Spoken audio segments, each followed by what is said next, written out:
Hello everyone, welcome to my channel Study Plus में आपका बहुत बहुत स्वागत है। आज अपने करते हैं बिना मात्रा के 4 वर्णों के वाले शब्द। चलो शुरू करते हैं।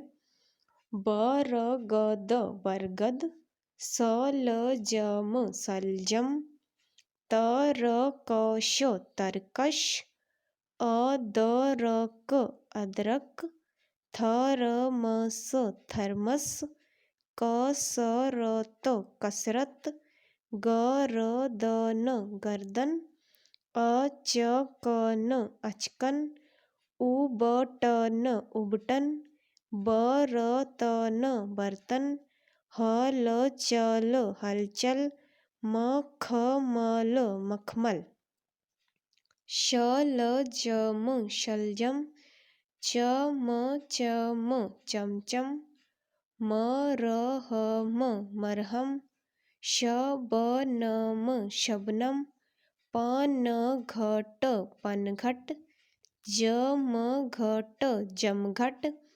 झटपट झटपट, खटपट खटपट, नटवर नटवर, अकबर अकबर, हलधर हलदर, अफसर अफसर। ये थे बिना मात्रा के, इसमें कोई भी मात्रा नहीं लगी इन शब्दों में।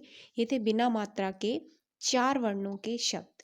आई होप ये वीडियो आपके लिए थोड़ी सी भी हेल्पफुल रही हो, तो मेरे वीडियो को लाइक करें और चैनल को सब्सक्राइब करें। Okay, bye bye.